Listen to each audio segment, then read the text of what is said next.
Shalom, salam damai sejahtera, Bapak Ibu, Saudara dan Saudariku yang dikasihi oleh Tuhan. Senang berjumpa kembali dengan Anda dalam permenungan harian Sabda Tuhan, Embun Sabda. Setelah lama saya tidak menyapa Anda lewat pewartaan Embun Sabda ini. Hari ini Minggu biasa yang ke-22, tanggal 3 September 2023, saya mengajak Anda untuk merenungkan dari bacaan Injil suci menurut Matius bab 16 ayat 21 sampai 27.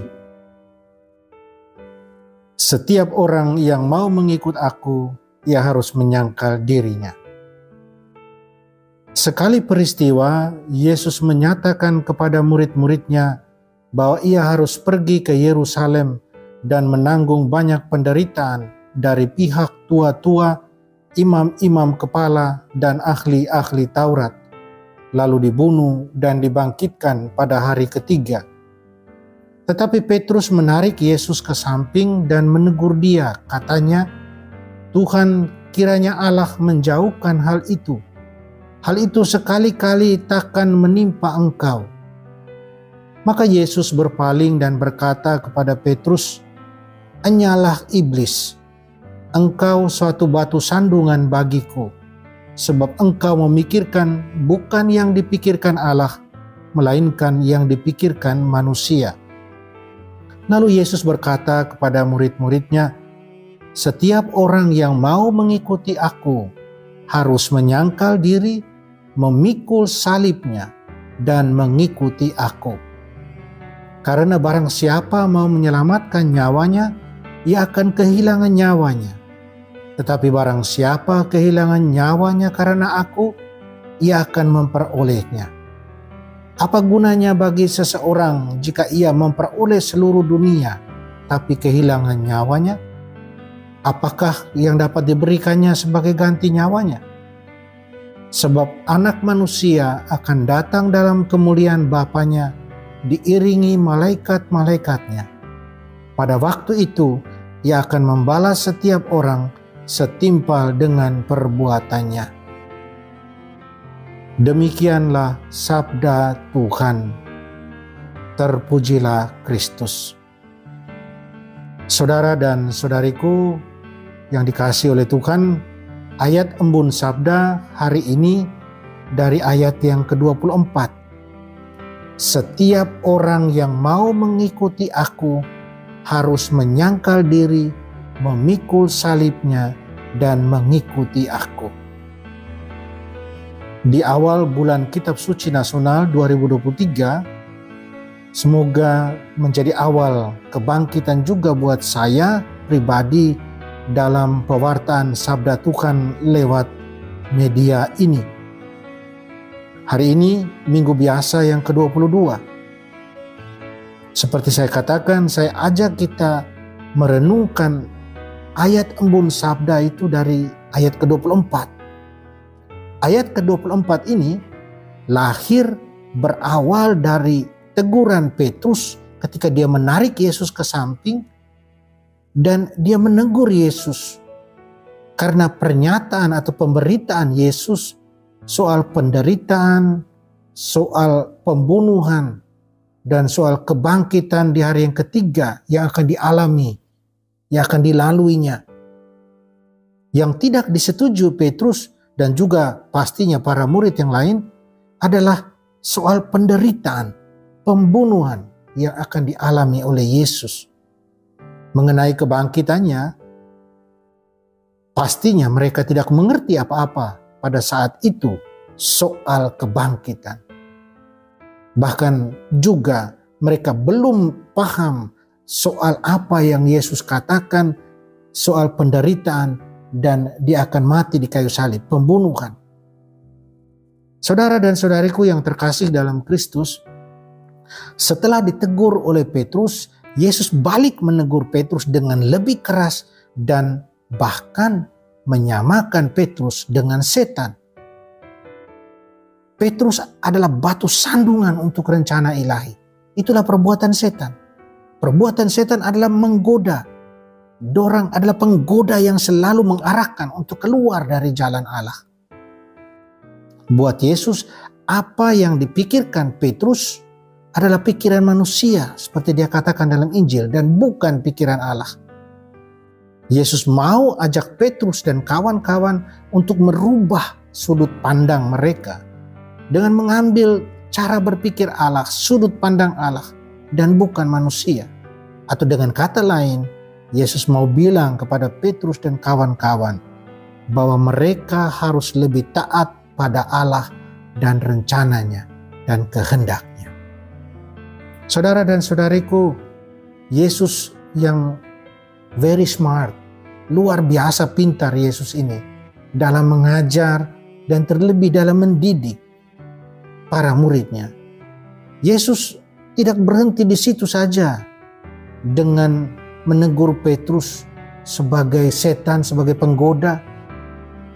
Tetapi Yesus lebih daripada itu mengajak Petrus dan para murid untuk bertransformasi, untuk berubah. Yesus meneruskan pernyataannya, tegurannya, ajarannya, didikannya dengan memberikan syarat, 3 syarat atau kondisi apabila mau menjadi muridnya secara sungguh-sungguh. Dan itulah ayat emas atau ayat embun sabda di hari Minggu biasa yang ke-22 ini yang saya mau ajak kita renungkan. Yang pertama, menyangkal diri. Apa maksud Yesus dengan menyangkal diri?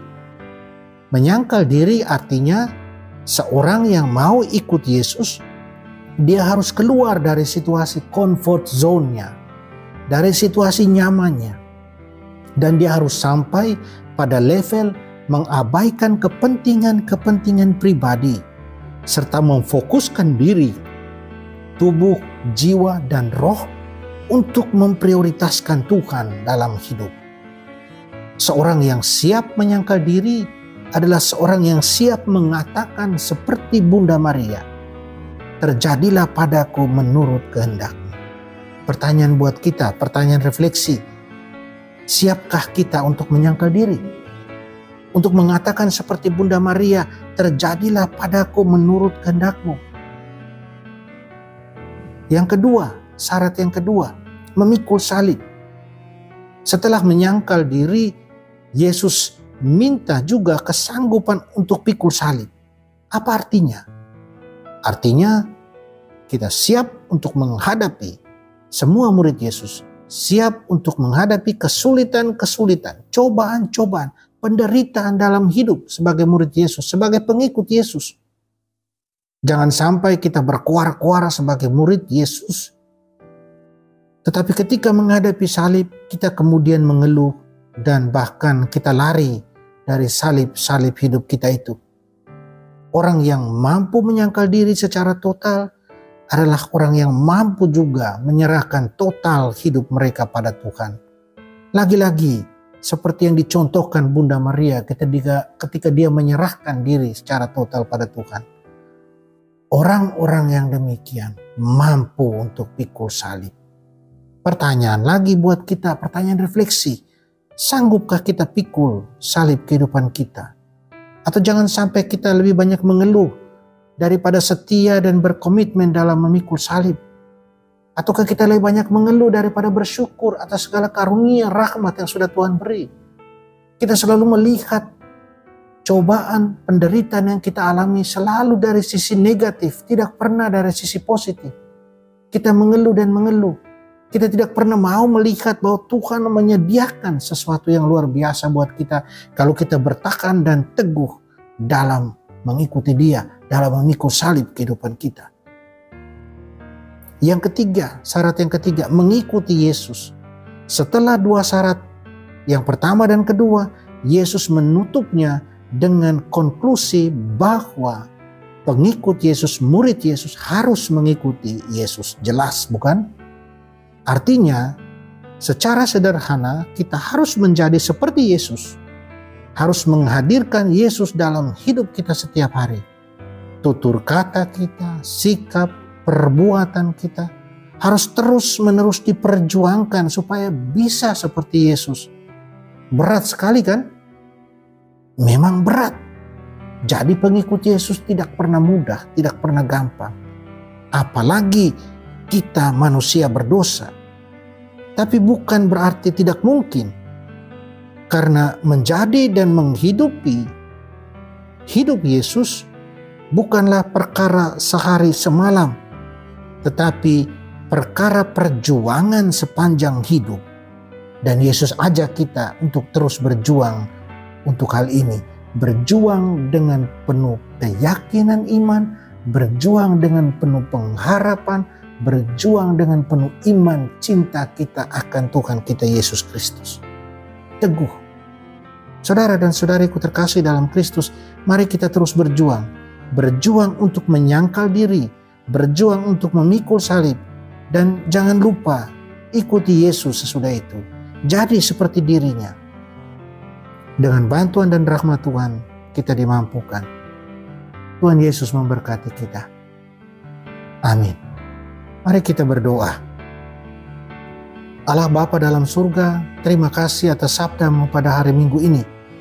Syukur kami padamu karena kesempatan berrahmat, kami boleh datang merayakan Ekaristi. Kami boleh datang merenungkan sabda.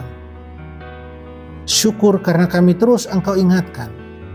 Mampukanlah kami untuk sungguh-sungguh mengikuti Putra-Mu lewat hidup penyangkalan diri, lewat pikul salib kehidupan kami, dan menjadi seperti dirinya, mengikuti Dia, Putra-Mu yang Engkau kasih, Tuhan kami Yesus Kristus.